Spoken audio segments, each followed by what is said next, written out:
खुद से जीतने वालों को मेरा सलाम।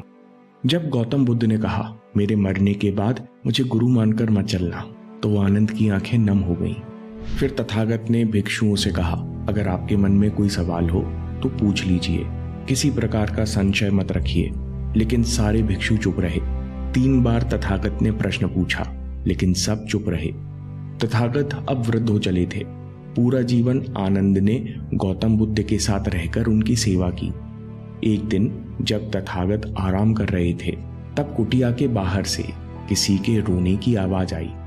तथागत ने आनंद से पूछा, बाहर कौन है जो इस तरह व्याकुल होकर विलाप कर रहा है? आनंद ने कहा, भंते, भद्रक रो रहा है, वो आपके दर्शन के लिए आया है। गौतम बुद्ध ने कहा, उसे तत्काल मेरे पास ले आओ। भद्रक जैसे ही कुटिया के अंदर आया, वो गौतम बुद्ध के पैरों में सिर रखकर रोने लगा। गौतम बुद्ध ने स्नेह से पूछा, क्या बात है वत्स? भद्रक ने कहा, आपकी वृद्ध अवस्था देखकर मैं विचलित हो गया हूं।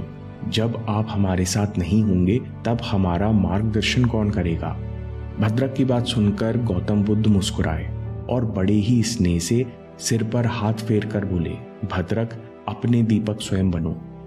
ज्ञान का प्रकाश तुम्हारे भीतर ही है, उसे बाहर मत खोजो। अज्ञानी लोग ज्ञान और शक्ति को बाहर खोजने का प्रयास करते हैं। वे केवल भटकते रहते हैं और उनके हाथ हमेशा खाली रहते हैं। जबकि मन, वचन, कर्म से एकनिष्ठ होकर उचित मार्ग पर चलने वालों को कभी संदेह नहीं होता और लक्ष्य भी प्राप्त होता है। तथागत के शब्द भद्रक के हृदय में उतर गए। उसके संशय शांत हुए और उसे संतोष प्राप्त हुआ। इसके बाद तथागत संघ के साथ यात्रा करते हुए पावा नाम की जगह पहुंचे। इस समय तथागत की तबीयत कुछ ठीक नहीं थी। यहाँ तथागत एक लोहार कुंदा कुमार पुत्र के आमों के बगीचे में ठहरे। कुंदा ने तथागत और भिक्षुओं को खाने के लिए मीठे चावल, रोटी और मशरूम दिए। गौतम बुद्ध ने मीठे चावल और रोटी तो संघ में बंटवा दिए, लेकिन मशरूम किसी को नहीं दिए। उन्होंने थोड़े से मशरूम खाए और बाकी जमीन में गड़वा दिए, क्योंकि उन्होंने समझ लिया था कि इसे कोई और पचा नहीं सकता। मशरूम खाते ही वे बीमार हो गए। उनके पेट में दर्द शुरू हुआ, लेकिन तथागत यात्रा नहीं रोकना चाहते थे, इसलिए कुछ देर उन्होंने आराम किया, फिर आगे यात्रा पर निकल गए। अंत में कुशीनगर पहुंचे और आनंद से बोले, मेरा जन्म 2 शाल वृक्षों के बीच हुआ था, इसलिए अंत भी 2 शाल वृक्षों के बीच ही होगा। अब मेरा अंतिम समय आ गया है। इतना सुनते ही आनंद रोने लगे। आनंद को रोता देख गौतम बुद्ध ने कहा, जो चीज उत्पन्न हुई है वो मरती है। निर्वाण अनिवार्य और स्वाभाविक है। कुंदा के लिए संदेश। तथागत ने कहा, आनंद, एक ऐसा समय आएगा जब लोग मेरी मृत्यु का दोष कुंदा को देंगे कि तुम्हारा भोजन करने के बाद गौतम बुद्ध नहीं रहे। वो भी खुद को कोसेगा और जीवन भर पछतावा करेगा। इसलिए आनंद, जो मैं बात तुमसे कहूंगा, तुम कुंदा से ये सारी बात कहना। ये सारी बातें सुनकर उसके मन का दुख और पीड़ा कम हो जाएंगी। तुम कुंदा से कहना, मित्र कुंदा, ये तुम्हारा सौभाग्य है कि तथागत ने अपना अंतिम भोजन तुम्हारे हाथों से लिया और फिर वे महापरिनिर्वाण को प्राप्त हुए। क्योंकि 2 तरह की भिक्षा हैं जिनका सर्वोच्च कोटि का फल मिलता है। एक वो भिक्षा है जिसे ग्रहण करने के बाद तथागत ने निर्वाण प्राप्त किया था, और दूसरा जिसे ग्रहण करने के बाद तथागत ने महापरिनिर्वाण प्राप्त किया। इसलिए कुंदा, ये विलाप करने का कारण नहीं है, बल्कि इस कर्म से तुम्हारा जीवन लंबा, स्वस्थ और सुंदर होगा और तुम्हारा अगला जन्म भी बहुत अच्छा होगा। आनंद, जब तुम कुंदा से ये कहोगे तो उसके मन का बोझ हल्का हो जाएगा। आखिरी संदेश। इसके बाद तथागत ने भिक्षुओं को संबोधित करते हुए कहा, कोई संदेह हो तो मुझसे प्रश्न करिए, ताकि बाद में पछतावा ना हो कि तथागत सामने थे और हम उनसे कुछ पूछ ना सके। भिक्षु शांत रहे। तथागत ने फिर 2 बार और यही प्रश्न पूछा, फिर भी भिक्षु शांत रहे। जब गौतम बुद्ध ने उनसे कहा कि हो सकता है कि गुरु के प्रति सम्मान प्रकट करते हुए आप अंतिम समय में कोई प्रश्न नहीं कर रहे। ठीक है, आप ऐसा मानिए कि एक मित्र है, दूसरे मित्र से बात कर रहा है। ऐसा मानकर मुझसे प्रश्न कीजिए। भिक्षु फिर भी चुप रहे।